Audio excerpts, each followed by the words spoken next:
Halo adik-adik, kembali lagi di Online Class 101 bersama Karina. Kali ini kita akan belajar materi kelas 3 tema 5, subtema 1 keadaan cuaca.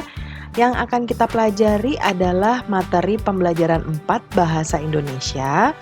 Nah, yang akan kita pelajari adalah tentang kumpul kata.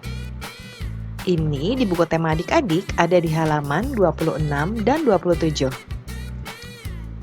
Seperti biasa, sebelum kita mulai, adik-adik jangan lupa di-subscribe channel Karina.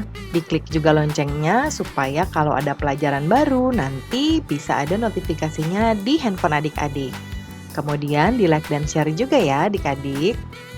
Nah, yuk kita sebelum belajar, kita harus tahu dulu nih tujuan pembelajaran hari ini apa. Yang pertama, dengan mengidentifikasi kata, adik-adik dapat menjelaskan makna yang ada pada kosakata yang berkaitan dengan keadaan cuaca secara tepat.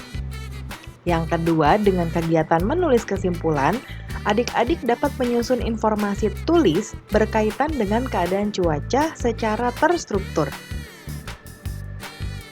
Nah, sebelum mulai, kita baca doa dulu ya adik-adik. Ya, jangan lupa untuk berdoa dahulu sebelum mulai belajar. Kemudian, jaga kesehatan dan selalu ikuti anjuran Bapak dan Ibu guru serta orang tua di rumah. Nah, adik-adik, ini Karina punya toples ya. Kemudian kita mau belajar kumpul kata. Nah, apa sih kumpul kata? Nah, kumpul kata adalah permainan mengumpulkan kata yang berhubungan dengan suatu tema. Jadi temanya macam-macam, bisa tentang kata-kata yang berhubungan dengan alam. Nah, kalau kali ini kita yang berhubungan dengan cuaca. Ya, kemudian kata-kata dituliskan pada sepotong kertas. Ya, kertasnya digunting, kemudian dituliskan katanya dan diacak. Nah, sekarang adik-adik, Karina punya toples yang lebih besar karena kata-katanya ada banyak. Nah, Siti, Dayu, dan Lani bermain kumpul kata. Begitu banyak kata berserakan di meja, mereka akan mengumpulkan kata-kata tentang cuaca. Ayo kita bantu mereka mengumpulkan kata-kata yang berhubungan dengan cuaca. Kali ini Karina mau masukin kata-kata yang berserakan di meja ke dalam toples yang Karina punya. Udah digedein nih toplesnya adik-adik. Yang pertama cerah, panas, berawan, lari, hujan, dingin, langit, buku, mendung, basah, bermain, makanan, dan pohon. Nah, adik-adik, kata-kata ini nanti mau dimasukkan ke bagan seperti ini. Sekarang kita masukkan kata-kata yang berhubungan dengan cuaca ke bagan yang ada di sebelah kiri. Yuk kita mulai dari panas. Panas termasuk cuaca karena ketika matahari sedang terik, ini memberikan hawa panas atau rasa panas di kulit.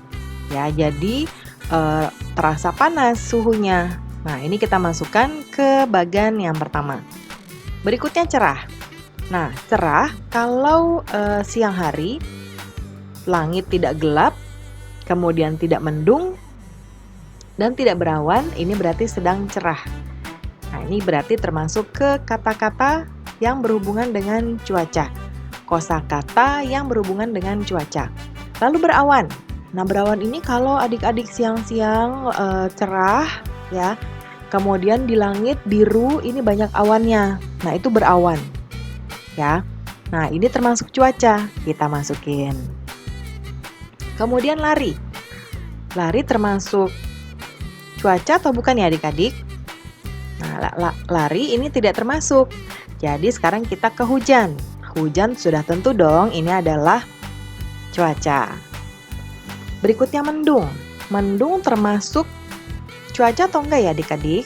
Nah, kalau mau hujan, langitnya hitam, itu namanya mendung. Berarti dia termasuk ke dalam kosakata cuaca.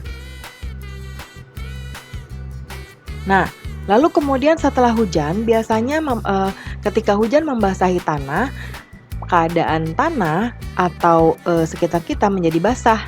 Nah, ini jadi termasuk ke dalam cuaca. Dia termasuk ke dalam kosakata cuaca. Berikutnya langit. Nah, langit pastinya ini juga berhubungan dengan cuaca karena langit ini tadi ada langit cerah, langit mendung. Nah, ini termasuk ke dalam kosakata cuaca. Terakhir, buku. Buku termasuk cuaca atau bukan? Bukan ya.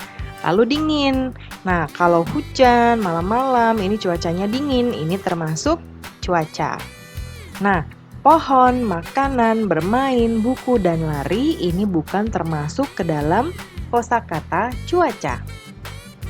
Nah, berarti sekarang kita sudah mengumpulkan kata-kata yang berhubungan dengan cuaca, yaitu panas, cerah, berawan, hujan, mendung, basah, langit, dan dingin. Nah, sekarang kita ke pelajaran selanjutnya adik-adik. Di sini kita mau membahas mengenai kalimat efektif. Ya. Kalimat efektif adalah kalimat yang sesuai dengan kaidah tata bahasa, baik itu ejaan maupun tanda bacanya. Selain itu, kalimat efektif juga dapat menyampaikan gagasan-gagasan atau ide yang ingin disampaikan oleh penulis atau pembicara pada pembaca maupun pendengar.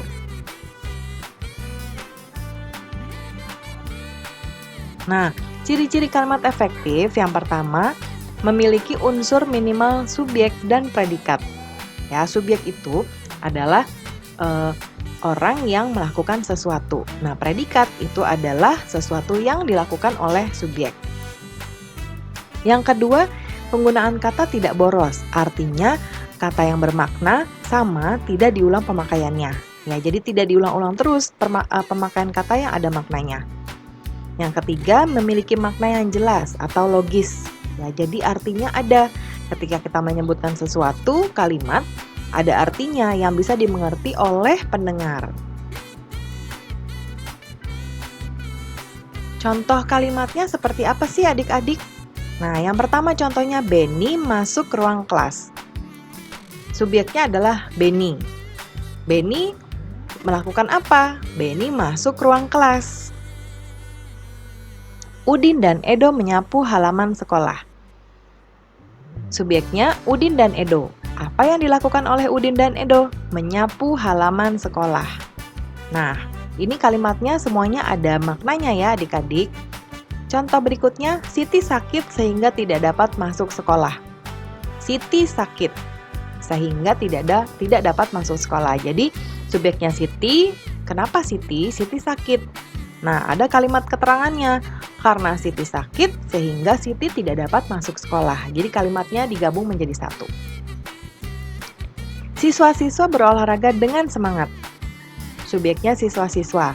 Yang dilakukan oleh siswa-siswa adalah berolahraga. Ya. Kemudian ibu guru menjelaskan pelajaran hari ini dengan baik. Nah, ini adalah contoh-contoh dari kalimat efektif adik-adik. Ya, gimana adik-adik bisa membuat kalimat efektif tentunya? Nah, sekarang untuk berlatih, adik-adik silahkan menulis di buku. Yang mau kita tulis adalah di sini bercerita. Ya, tadi kita sudah mengumpulkan kata-kata, kosakata tentang cuaca.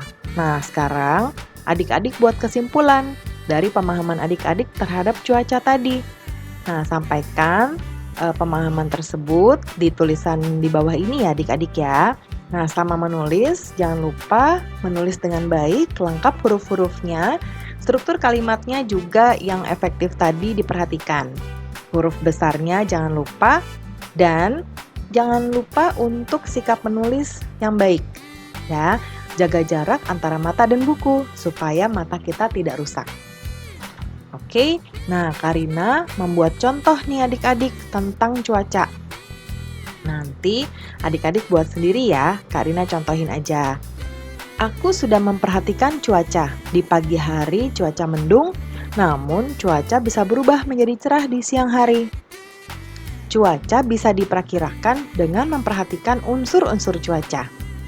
Nah, ini kesimpulan yang Karina buat tentang cuaca. Ini ada kosakatanya tentang cuaca, yaitu mendung, cerah. Ya, nah adik-adik silahkan adik-adik menuliskan di buku kesimpulan adik-adik terhadap cuaca. Selamat mengerjakan adik-adik. Baiklah adik-adik, terima kasih sudah menonton video kali ini. Kemudian jangan lupa subscribe channel Karina, klik loncengnya supaya adik-adik dapat notifikasi untuk video terbaru dari Karina. Sampai jumpa di video berikutnya adik-adik. Dadah!